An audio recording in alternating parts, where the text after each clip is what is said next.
आखिर क्यों छीनी गई विराट कोहली से वनडे टीम की कप्तानी? मैंने अपना काम पूरी ईमानदारी से किया और कोई कसर बाकी नहीं छोड़ी। जब जिंदगी देने पर उतर आती है तो मोहल्ले के प्लेयर को मुल्क का सुपरस्टार बना देती है, और जब उसी जिंदगी में बुरा वक्त आता है तो गीदड़ भी घेर लेते हैं गर्दिश में शेर को। हालात सबके खिलाफ होते हैं, वक्त सबके विपरीत होता है। जिंदगी एक जैसी कभी नहीं रहती, क्योंकि वक्त का पहिया सबके लिए घूमता है और उसके लिए भी घूमा। एक वक्त था जब क्रिकेट की दुनिया में उसकी बादशाहत थी, क्रिकेट के तीनों फॉर्मेट में उसका राज था। फिर वक्त बदला, परफॉर्मेंस बदली और बदल गए लोग। जो आईसीसी उसके नाम से चलती थी,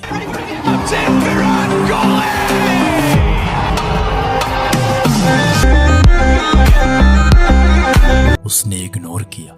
जिन मीडिया रिपोर्टर्स का धंधा उसकी वजह से चलता था, बदल गए उनके बयान। जो क्रिकेट के पंडित उसे क्रिकेट का बादशाह बता रहे थे, वक्त के साथ उनका बयान बदल गया। वो वक्त के साथ बदल गए। पिछले 2.5 साल उसको बहुत कुछ सिखा गए। पहले शतकों का सूखा, फिर फॉर्म पर सवाल, कप्तानी गई, टीम इंडिया के सिलेक्शन पर भी सवाल। विराट कोहली इस प्लेइंग 11 का हिस्सा बन पाए? क्या विराट कोहली T20 के प्लेइंग 11 से बाहर बिठाए जा सकते हैं? देखिए, अब तो बैठाए जा सकते हैं। यह सब उस इंसान के साथ हो रहा था जिसने इंडियन क्रिकेट को 70 शतक दिए थे।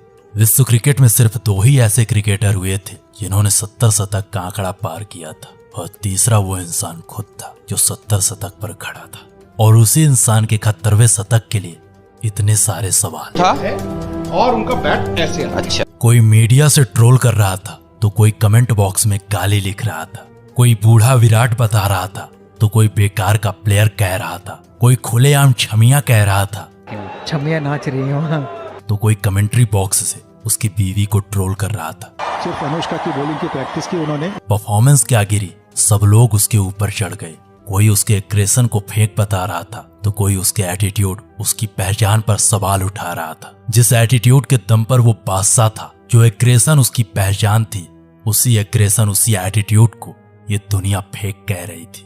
उसके फैंस भी अब हार मान चुके थे। क्रिटिसिज्म की हदें पार हो चुकी थी। उम्मीदों का समंदर भर चुका था। निराशा पर निराशा मिल रही थी। हर दूसरे दिन क्रिकेट की दुनिया में #विराट कोहली ट्रेंड कर रहा था। कोई उसका मीम बना रहा था तो कोई उसके इन्हीं मीम्स पर हंस रहा था। कोई अपना शो चलाने के लिए सजेशन पर सजेशन दे रहा था तो कोई उसके सिलेक्शन पर सवाल उठा रहा था। क्रिकेट पंडितों की एक टीम बन चुकी थी जो सिर्फ उसके खिलाफ सवाल उठाती थी। हर शाम एक शो चलता था और हर शो का एक एजेंडा होता था। आखिर कौन लेगा विराट की जगह, कौन करेगा विराट को रिप्लेस। यानी उसके खिलाफ ये दुनिया थी और इस दुनिया में वो इंसान था। कोई भी आता उसे ट्रोल कर जाता, कोई भी आता उसका मजाक बना जाता, कोई भी आता उसके फॉर्म पर सवाल उठाता। अब मोहल्ले के क्रिकेटर भी मुल्क के सुपरस्टार पर सवाल उठा रहे थे। फ्रंट फुट न पहचानने वाला इंसान भी उसके फ्रंट फुट पर सवाल उठा रहा था। फ्रंट फुट निकालिए। कौन सा वाला? फ्रंट फुट तो फ्रंट फुट ही होगा। कोई न्यूज रूम से ज्ञान दे रहा था तो कोई कमेंट्री बॉक्स से। जब जिंदगी में बुरा वक्त आता है तो हालात कुछ ऐसे ही हो जाते हैं। न बॉल बैट पर लगती है और न बैट बॉल पर। आसान से शॉट असंभव लगने लगते हैं। इंसान वाइट बॉल पर बोल्ड हो जाता है और फुल टॉस पर कैच। उसका चलाया हुआ हर दाव उसके खिलाफ जाता है। उसका हर इरादा, उसका हर सपना इस दुनिया को वाहियात और बेकार लगने लगता है। कुछ ऐसी ही कहानी थी हमारे किंग कोहली यानी विराट द रन मशीन की। जो इंसान क्रिकेट की दुनिया में हर चौथे मैच पर एक शतक लगाता था, उसे 70 शतक के बाद 71 मैच लग जाते हैं 71वें शतक के लिए। उसके जिंदगी के 2.5 साल बीत जाते हैं उसे एक शतक के इंतजार में, और सिर्फ एक शतक के इंतजार में वो इतना ट्रोल हो जाता है। पिछले 2.5 साल उसको बहुत कुछ सिखा गए। कोलकाता का ईडन गार्डन, यही वो आखिरी स्टेडियम था जहां किंग कोहली का बल्ला लहराया था, जहां किंग कोहली का 70वां शतक आया था। कोरोना आया, कोरोना की वैक्सीन बन गई। इसके बाद 2.5 साल बीत जाते हैं, लेकिन किंग कोहली का शतक नहीं बना। 2020 का IPL हुआ। IPL में कुछ खास परफॉर्मेंस नहीं। फिर वर्ल्ड कप हुआ और वर्ल्ड कप में टीम इंडिया ग्रुप स्टेज से बाहर।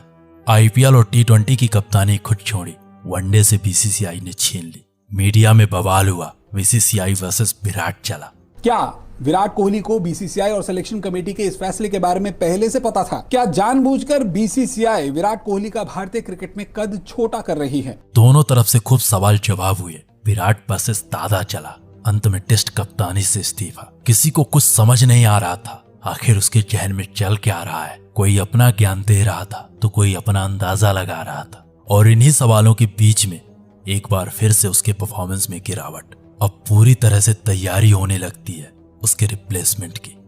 कोई श्रेयस को सजेस्ट कर रहा था तो कोई सूर्या को। इसलिए मेरा मानना है कि अगर सूर्य नंबर 3 पे बल्लेबाजी करते तो वो बेहतर रहेगा एज कम्पेयर टू की विराट कोहली। कोई पृथ्वी को नेक्स्ट विराट बता रहा था तो कोई सरफराज को, जिसके जितने मुंह उसकी उतनी बातें। लेकिन इस दुनिया के सामने अभी भी एक ही सवाल था, आखिर कौन करेगा विराट को रिप्लेस? कौन देगा टीम इंडिया को कोहली सा विराट विश्वास? कौन बनेगा नए भारत की नई पहचान? कई सजेशंस मिले, कई सिलेक्शंस हुए। अब पूरी दुनिया मान चुकी थी कि किंग कोहली की कहानी खत्म। अब कोहली की वापसी नहीं होगी। उसके हेटर्स अब मजे में जी रहे थे। उनको विराट की इस परफॉर्मेंस पर मजा आ रहा था। वो ट्रोल पर ट्रोल कर रहे थे, कमेंट पर कमेंट कर रहे थे। क्रिकेट पंडितों ने पूरी तरह विराट को भुला दिया था। विराट अब विराट नहीं रहा, दुनिया का हर दूसरा आदमी कह रहा था। वो ग्राउंड में खेलना तो चाहता था लेकिन नहीं खेल पा रहा था। कभी एज लग रहा था तो कभी फुल टॉस पर आउट हो रहा था। वो घंटों तक क्रिकेट खेलना चाहता था, वो अपनी टीम को जिताना चाहता था, लेकिन उसके बल्ले से रन नहीं निकल रहे थे।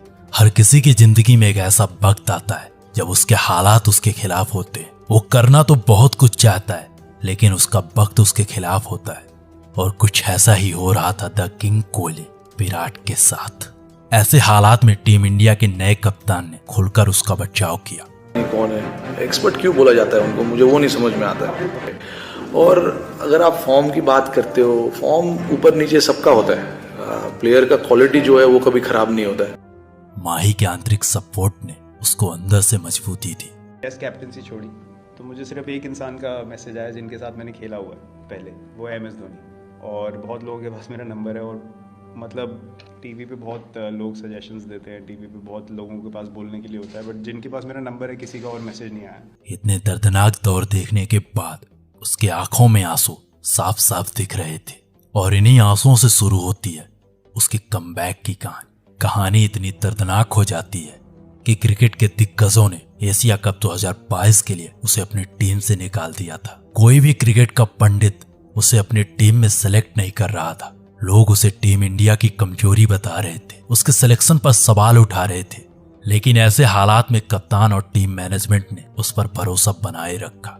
एशिया कप 2022 में उसकी वापसी हुई और पाकिस्तान के खिलाफ पहले मैच में उसके वापसी के संकेत मिले। और उसके विराट और हार्दिक की पार्टनरशिप, वो क्या कर रहे हैं, टक 2 ले लेते हैं। अब हर बार तो 2 होगा नहीं, सिंगलें भी होंगी। मैं सोच रहा हूँ यार ये हो क्या रहा है। जिस एशिया कप के शुरू होने से पहले लोग उसे अपनी टीम में नहीं रख रहे थे, वही लोग एशिया कप खत्म होते होते मैंने शायद कुछ 11-12 महीने पहले यहीं पर बैठकर कहा था कि भाई अगर आप अगले साल इस साल वर्ल्ड कप की तैयारी कर रहे हो T20 की, तो मुझे लगता था शायद टीम आगे जाएगी और विराट कोहली शायद T20 की जरूरत नहीं होगी। और उनका साल खराब था, लेकिन जो पिछले 1-1.5 महीने में विराट ने कमबैक किया है, वही लोग उसे वर्ल्ड कप की टीम में रख लेते। जिनके प्लेइंग लेवल में वो इंसान नहीं खेल पा रहा था, वही लोग उसे टीम इंडिया का अहम हिस्सा बता रहे थे। वो आपकी रीढ़ की हड्डी है। उसके इस परफॉर्मेंस के बाद वही लोग बदल जाते हैं और उन्हीं लोगों का बयान बदल जाता है। ये वही लोग हैं जो पहले उसे क्रिटिसाइज कर रहे थे और अब उसके परफॉर्मेंस पर सेलिब्रेट कर रहे थे। ये कहानी थी द किंग कोहली यानी विराट द रन मशीन की, जिनका करियर क्रिकेट की दुनिया में दिल्ली की आम गलियों से स्टार्ट हुआ था और दुनिया के नंबर 1 क्रिकेटर बनने के बाद अभी भी जारी है। लेकिन इस सफर के दौरान एक ऐसा वक्त आता है जब पूरी दुनिया उसे क्रिटिसाइज करने लगती है। क्रिकेट के दिग्गज उसे अपनी टीम से निकाल देते हैं, उसके पुअर परफॉर्मेंस का मजाक बनाते हैं। लेकिन ऐसे हालात में क्रिकेट के किंग ने वापसी की और साबित कर दिया कि हालात बुरे हो सकते हैं, जिंदगी के 1-2 साल बेकार हो सकते, लेकिन पूरी की पूरी जिंदगी कभी नहीं। मिलते हैं किसी और दिन एक नई शानदार नई डॉक्यूमेंट्री वीडियो के साथ। तब तक सुनते रहिए द डॉक्यूमेंट्री, हमारी आवाज हमारे नए अंदाज में।